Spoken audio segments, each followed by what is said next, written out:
시청자 여러분들 반갑습니다. 차트가이의 제3자 분석입니다. 오늘의 주제는 메타버스 강세장의 두각을 보이기 시작한 네이버에 대해 분석한 자료를 공개하도록 하겠습니다. 영상 시청하시기 전에 구독과 좋아요 한 번씩 눌러주세요. 그러면은 국내 증시부터 간단하게 살펴보도록 하겠습니다. 국내 증시는 최근 증시 급락의 원인이었던 미국 국채 금리가 다시 급등하기 시작하면서 미국장에 이런 식으로 하락을 했었고, 이에 따라 국내 증시도 양시장 모두 이렇게 하락 출발하는 모습을 보였습니다. 장중에는 중국 증시마저 하락폭이 깊어지면서 국내 증시 또한 같이 낙폭을 키웠지만, 장중에 미국 국채금리가 조금씩 하락하는 모습을 보이자 반대로 국내 증시는 이런 식으로 낙폭을 줄이는 모습을 보였습니다. 하지만 여전히 미국 국채는 높은 수준을 보였기에 외국인과 기관의 자금이 양시장 모두 이런 식으로 이탈하는 모습을 보였고, 결국에는 코스피, 코스닥 두 시장 모두 이렇게 하락 마감하면서 국내 증시에 마쳤습니다. 국내 증시를 조금 더 전망하자면은 당분간은 더 변동성을 계속 키울 수 있겠지만은 결국에는 중국 양해와 미국 FOMC에 대한 기대감이 남아있기 때문에 그것을 기점으로 반등객이 충분히 만들 수 있을 것이다, 이렇게 전망할 수 있겠네요. 그러면은 다시 영상 주제로 넘어서 커지는 메타버스 시장, 커지는 네이버의 주가, 이거에 대해서 알아보도록 하겠습니다. 우선은 메타버스가 뭔지부터 좀 알아야겠죠. 이 메타버스 같은 경우는 아시는 분들은 다들 아시겠지만은 그냥 간단하게 말해서 가상세계라고 보시면 되겠습니다. 그러니까 한마디로 가상세계, VR은 가상현실인데 이 가상현실보다 한 단계 더 상위의 단계라고 볼 수 있는 게 바로 가상세계, 메타버스라고 보시면 되겠네요. 그리고 이 메타버스, 현 시장의 가장 강한 강세 테마 중 하나이죠. 뉴스 기사로도 나온 부분인데, 메타버스 같은 경우는 현재 시장에서 이런 식으로 산업 유망이 부각되면서 관련주가 크게 강세를 보인 이력이 있죠.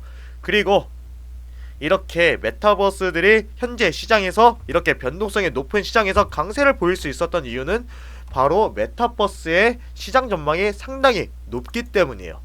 뉴스기사 이것도 발췌한 건데 2025년만 보더라도 315조 원에 달하는 어마어마한 액수가 바로 시장 전망이기 때문에 메타버스는 315조의 오션 블루라고 이렇게 해석할 수 있겠죠.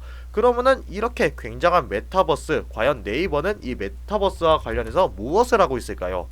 네이버 같은 경우는 이러한 메타버스에서 제페토라는 산업을 통해서 메타버스 사업에 진출했습니다.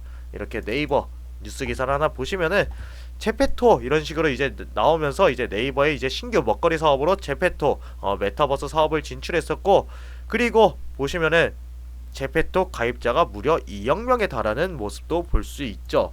따라서 네이버가 메타버스 사업에 진입한 이제 교두보가 된 제페토 같은 경우는 지금 현재 누적 다운로드 수가 2억이 넘는 대호황을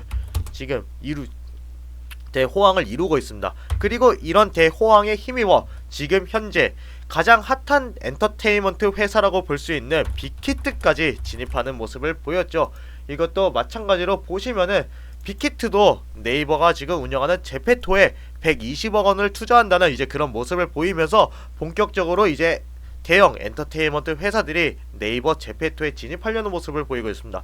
그러면은 왜 이런 대형 엔터테인먼트 회사들이 네이버 제페토에 진입을 하고 있을까요? 바로 언택트 문화로의 변화 때문이에요. 지금 당장 연예 기획사 같은 경우는 콘서트를 열기도 힘든 상황이고, 그리고 직접 관객과 마주치는 그런 이제 콘택트와 관련한 행사를 준비하기가 힘들죠. 따라서 대형 엔터테인먼트 회사들로 신규 먹거리를 찾아야 하는데, 이러한 신규 먹거리로 낙점한 게 바로 메타버스를 통한 이제 그런 연예 사업이라고 볼 수 있겠습니다. 그러면 이제 빅히트까지 진입한 이런 이제 상황에서 네이버는 어떻게 흘러갈까요?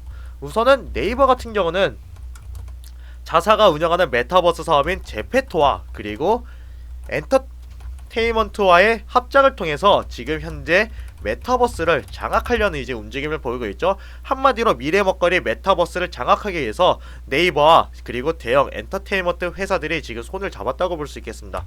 그렇기 때문에 보면은 네이버 같은 경우는 메타버스를 장악할 수 있는 근거는 충분하다 볼 수 있겠죠. 왜냐? 세계적인 대기업들의 지금 연합이라 볼 수 있겠고, 그리고 여기에 더해서 대한민국 하면 떠오르는 유망 산업 중 하나인 K-팝 산업도 같이 연계되어 있기 때문입니다. 따라서 네이버 같은 경우는 제페토 사업을 통해서, 정확히는 제페토와 엔터테인먼트와의 합작을 통해서 메타버스 시장을 좀 장악할 가능성이 높다, 이렇게 볼 수 있겠습니다. 그러면은 가장 중요한 주가는 어떻게 될까요?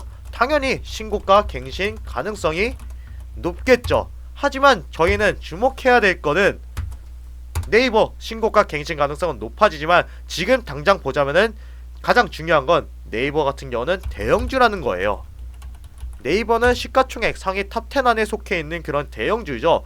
그렇기 때문에 현재 시장에서 다른 중소형 메타버스 관련주들은 날아가고 있는데, 네이버 같은 경우는 그에 비해 상대적으로 느린 모습을 보이고 있죠. 한마디로 거북이 같은 모습을 보이고 있다, 이렇게 볼 수 있겠는데, 근데 이거 거북이라서 네이버 그런 메타버스 관련해서 제대로 못 튀는 거 아니냐, 이렇게 생각할 수 있어요. 하지만 그렇게 생각하면 오산인 게, 당장에 전래동화만 보더라도, 토끼와 거북이만 보더라도, 토끼가 지금 당장은 빨리 뛸 수 있지만 결국에는 거북이가 천천히 가더라도 최종 승자가 되죠. 네이버도 마찬가지로 토끼와 거북이에 나오는 거북이처럼 최종 승자가 될 가능성이 높습니다. 왜냐? 네이버 같은 경우는 메타버스를 장악할 수 있는 근거가 충분할 뿐이고, 당장의 대형주, 그러니까 시가총액이 높기 때문에 이렇게 상승률이 낮은 것 뿐이지, 이 미래 먹거리를 통해서 앞으로 수익을 더욱더 대형주답게 크게 낸다면은 결국에는 최종 승자 네이버가 될 가능성이 높다, 이렇게 볼 수 있겠습니다. 그러면은 결론을 이렇게 낼 수 있겠죠. 네이버 느릴 수 있지만 갈 길은 간다, 이렇게 결론을 내릴 수 있겠습니다. 그러면은 네이버의 차트도 한번 보도록 하겠습니다. 네이버의 차트를 보자면요, 네이버 같은 경우는 이제 오늘 좀 하락을 했지만은 전체적인 상승 추세는 꾸준히 유지해주고 있는 모습을 보여주고 있습니다. 이렇게 상승 추세 유지하면서 좀 이렇게 하락을 하더라도 잘 유지해주는 모습을 보였는데, 당장에 조금 더 시장 변동성이 생겨서 하락을 한다고 하더라도, 여기 신고가를 찍었을 때 이제 종가 부근이죠.